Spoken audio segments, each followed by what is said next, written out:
It's hitting hard here with Jon Chuckery on Locked On Sports Atlanta, reminding you head over to youtube.com, put Locked On Sports Atlanta into your browser, search us, find us, hit the subscribe button, be a part of the community, leave us some feedback as well about what we are talking about. And of course, follow me on my personal Twitter page at JMCH316. Boy, the rumors and innuendo and all that good kind of stuff about what the Atlanta Hawks are going to do is cranking up. Donovan Mitchell, Zach LaVine, Rudy Gobert, every name I saw a trade yesterday with Thibault and Tobias Harris of the 76ers involved in a trade for John Collins. I saw one that said, hey, the Sacramento Kings, or as I call them, the Sacramento Queens, they should trade the number 4 pick and maybe they should make a deal with the Hawks for it. Why the hell the Hawks would want the number 4 pick in the draft is beyond me. I mean, I think we're kind of past all that, but nevertheless, Chris Kirschner, I know, put out an article here recently in The Athletic, who covers the Atlanta Hawks, and he brought up the idea of, Trae Young is the only player that you would not move on from. He's your only untouchable piece at this point. So I asked this question, are there any other untouchable pieces on the Atlanta Hawks? I think there are 2 guys that I won't say untouchable because almost nobody is untouchable. I don't believe that you can't trade a Hall of Fame player if you think you're going to upgrade your roster. But there are 2 guys that I'd like to see continue to be a part of this team. One is DeAndre Hunter. Now, when you start talking about Gobert, Donovan Mitchell, you hear that the Jazz may like DeAndre Hunter. Obviously, there are things to like about Hunter. He's not going to be very far away from, he's going to get his new contract. Most people think it's going to be maybe $11 to $12 million.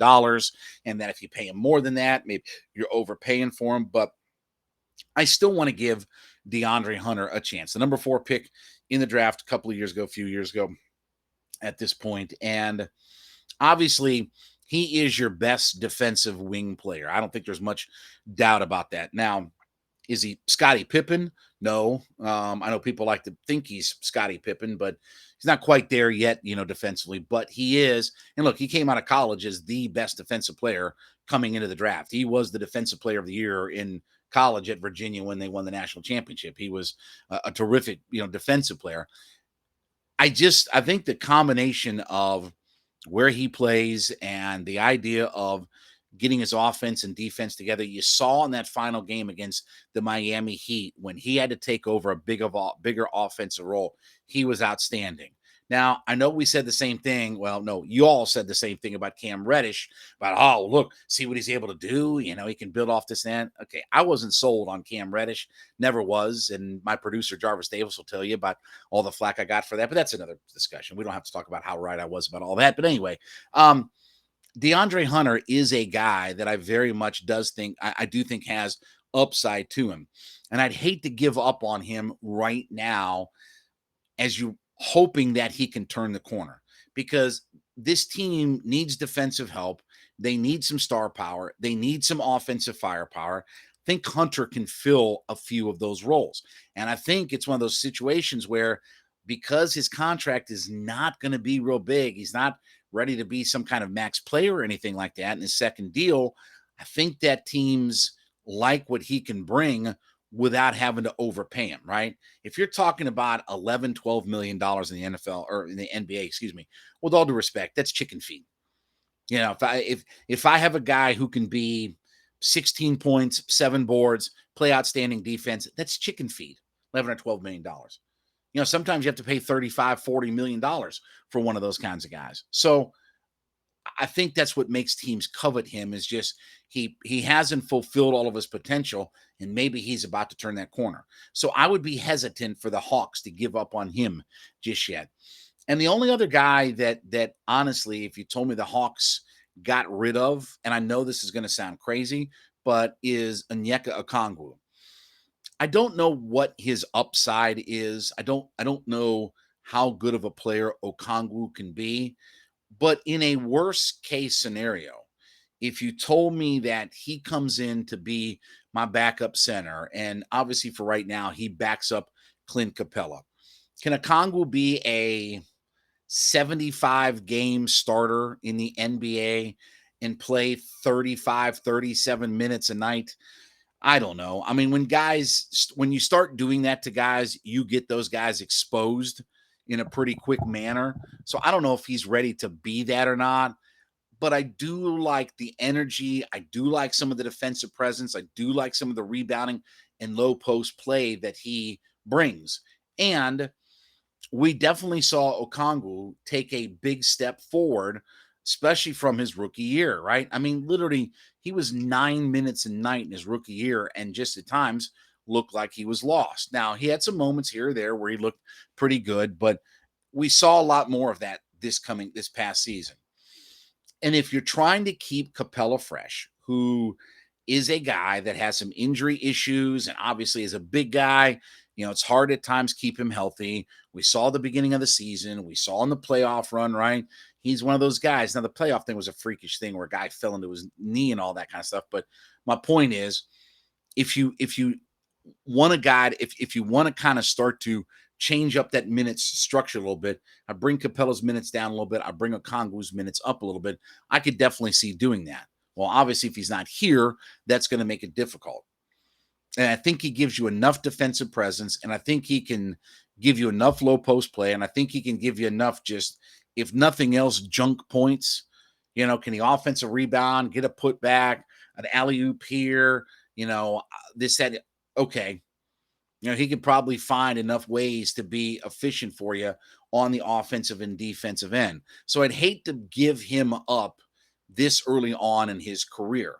And I don't really care so much about where he was drafted. It's kind of no man's land, but it's just the idea of I don't know how much longer Clint Capella can give me real meaningful minutes. And I don't like the idea of having to go and sign a veteran big man to help back up Capella. I'd much rather keep my younger guy and let him grow and develop and honestly learn from a Clint Capella, who's a pretty good player in his own right, learn from a guy like that.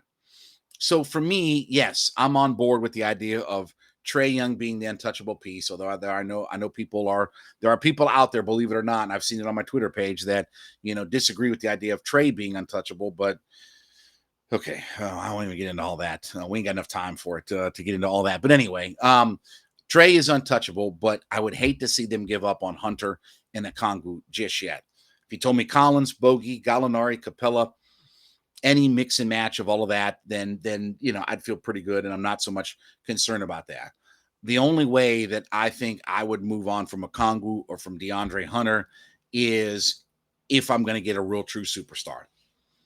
If I'm going to get a real true superstar type of player, you have to give to get, right?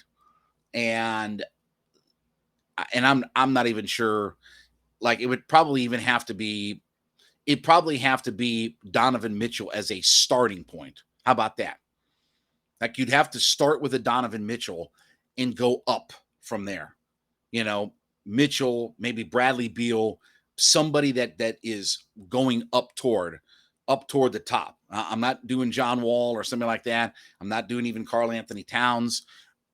I would rather not give up one of my good young players, offensive and defensive presence, in something like that. It's probably Donovan Mitchell, Bradley Beal, and upward. If I have to do that in a package, maybe I consider it. But while the Hawks are maybe not as worried about the NBA draft, and I would love for them to use their draft capital to try to make a deal or things like that, while they may not be as worried about it, I'd hate to give up on the guys that you've invested some of your time and energy and things into. And look, Hunter's got to be a guy that stays healthy, is more consistent, gets his offensive game upward, right? He's a guy that has to take that next step forward. I'm hoping that what we saw at the end of that Miami series is the DeAndre Hunter that brings it into this particular season. Not flame out like Cam Reddish did, where he had the big game against Milwaukee, came in, and it didn't work out for Reddish. I'm hoping that Hunter is that guy who takes that next step forward, and I would hate to see them give up on him just yet. All right, we want to thank you so much for being a part of the show today. Of course, we thank you for making Hittin' Hard with Jon Chuckery your first listen. Don't forget, we want you to make A to Z with Mark Zinno your second listen every day. Mark is back here in Atlanta doing podcasting, and he's obviously part of our community as well. You can find him on Locked On Sports Atlanta on your YouTube page. Head over there, subscribe to the YouTube channel. But Mark's got the opinions that you may not like, but you know you got to hear them. So you can find that free and available on YouTube, free and available on all your favorite podcast platforms. And I'm asking you as well to follow me on my personal Twitter page. That would be at JMCH316. We will be back with you tomorrow on Hittin' Hard with Jon Chuckery on Locked On Sports Atlanta.